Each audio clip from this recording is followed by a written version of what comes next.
Hello again, and here we are with another set of books to review. However, this case is going to be a little bit different.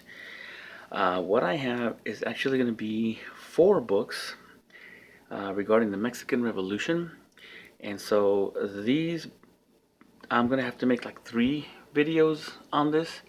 Hopefully, not too long, maybe 10 15 minutes each one, because there's a lot of pictures to look at, and that's what I'm going to mainly focus on. My aim on this was to make uniforms for myself and equipment, and so many years ago, I began looking into all the different, as many pictures as I could find in books and such regarding this. But it was actually a little bit difficult to find all the information that I needed.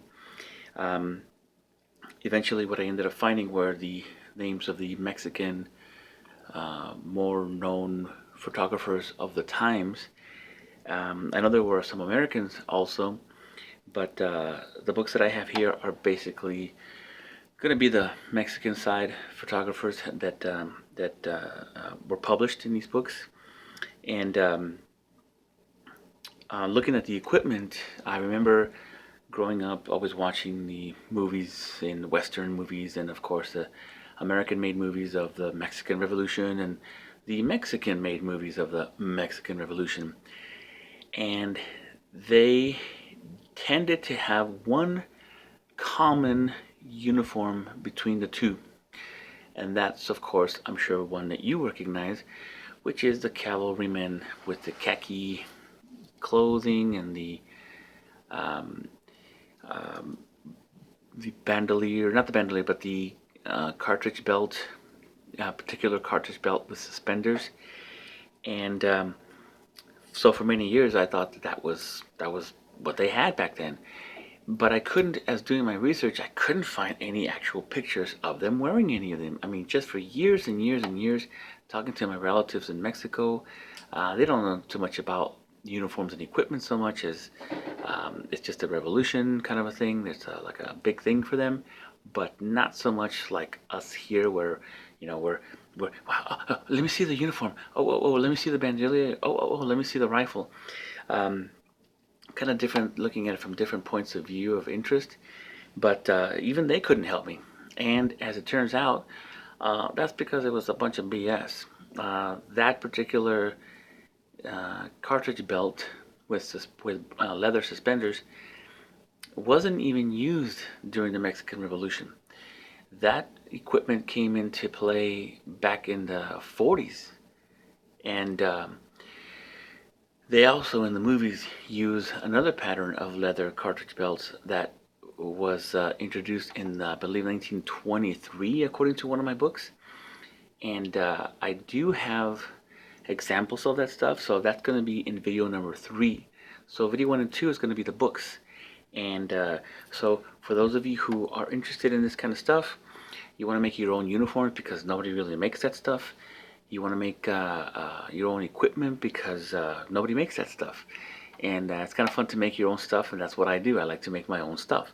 So I'm going to give you some books with some really great pictures. I'm going to give you at least two other people of the Mexicans that I know are famous for taking pictures during the revolution. So let me move this little book out of the way here. I want you to take a look at these books. See how big they are. Okay, they're pretty big books. Nice and big. But be aware that these two are the exact same book. I did not know that. They're both really cool looking covers. Um, but they're both the same book, page for page.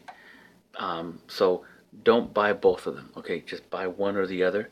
They're about $40 to $60. I'm gonna just remove this one.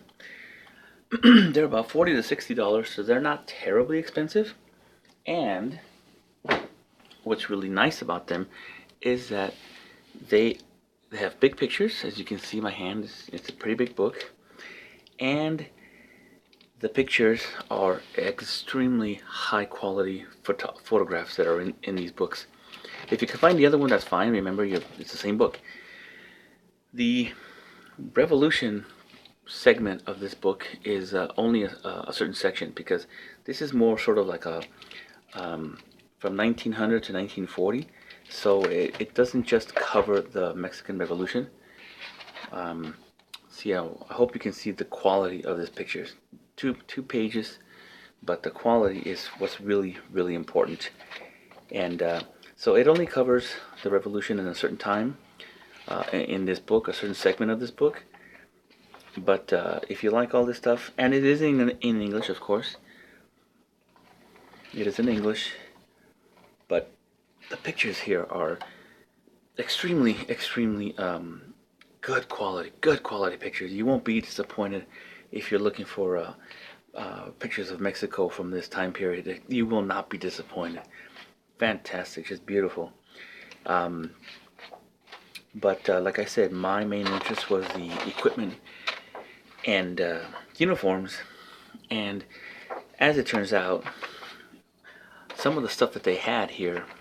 Now I do have the Osprey books, of course, the little tiny one. And well, let's just face it, the quality of the books, of the pictures in some of those Ospreys are not, they're not the highest quality. But that's just the way it is. You get more information from those books than other books. But I want you to take a look at the bandoliers already, okay?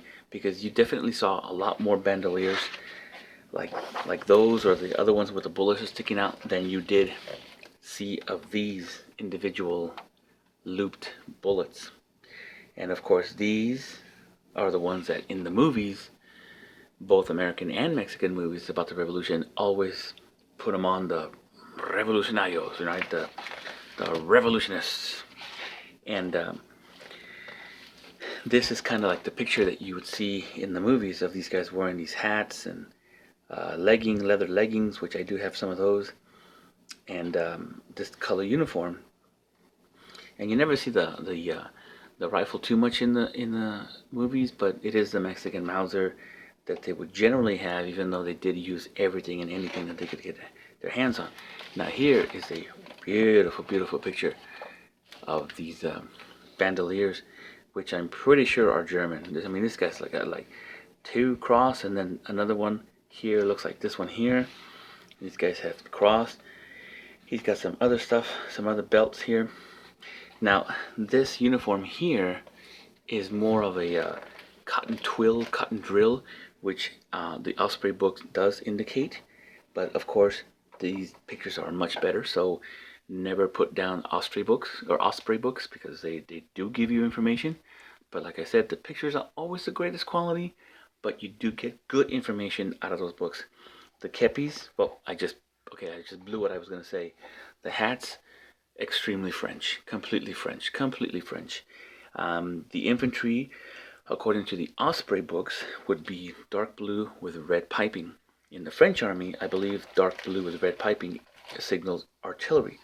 But in Mexican, it is infantry. So here's another nice picture of some rifles. If you can identify that rifle that these guys have, where is it? Where are you? Right there. Look, it's a carbine. It is a carbine. Snub nose, as I call it. But these are the rurals, as they would say.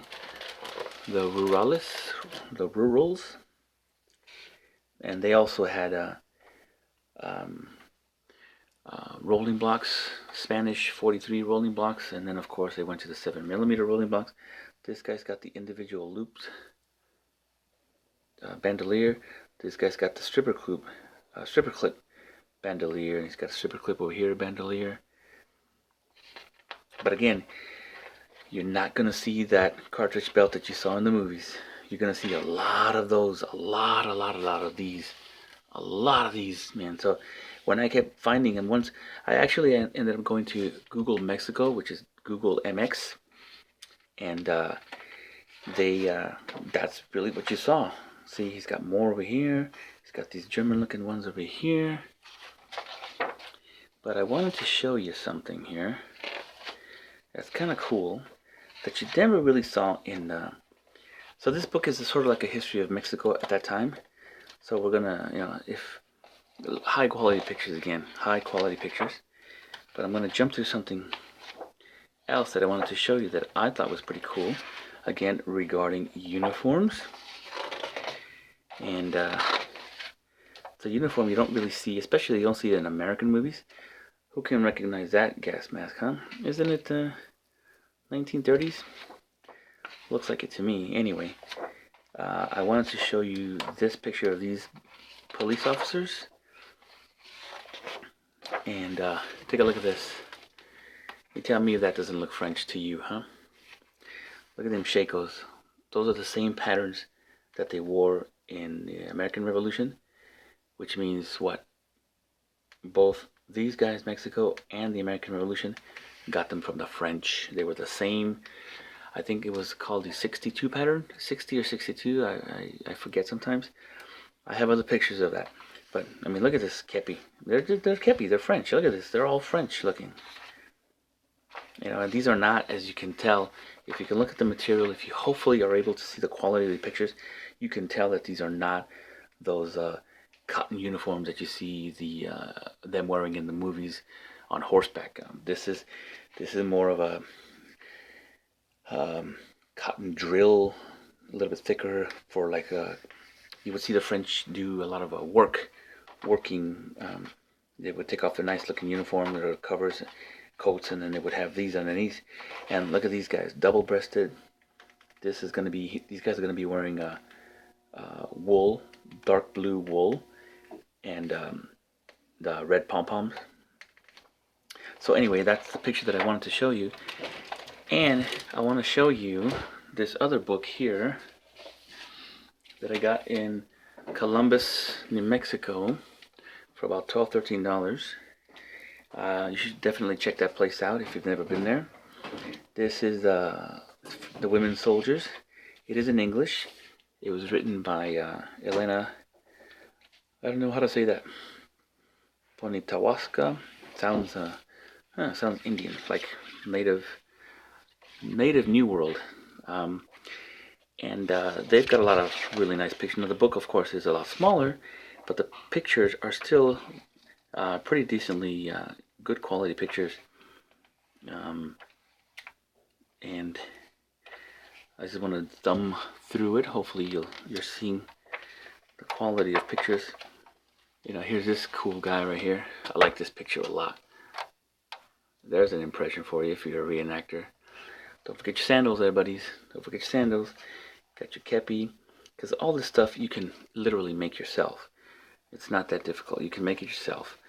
If you get a nice book that has a good pictures of some patterns, like a couple of these books that I'm going to be showing you, and you should be able to find just enough of a pattern that you will get some good pictures out of it.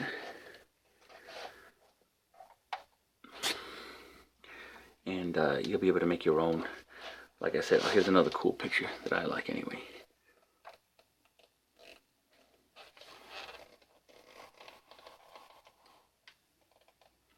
Good quality pictures. I hope they're coming out. Here are the goggles, some that you would see. We have those. Those of us who went to Columbus a few times, we ended up getting some of those aviation goggles, World War One, because that's really what all they were. And here's this cool dude. Again, I think that's really German bandolier. And they did wear the sun helmets. Those were actually American. Very difficult to find. I do believe that somebody makes them repros, but they're horribly expensive. I rarely ever find them. And I forget what the 95s. I think they were 1895 pattern American. And here are these guys hanging out the window with, again, what I call the German bandoliers. You've seen these pictures. This guy's pretty cool.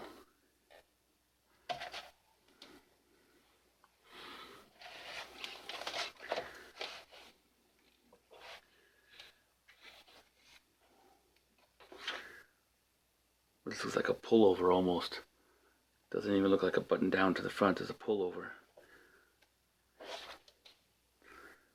Here's some more guys with sun helmets, leather leggings.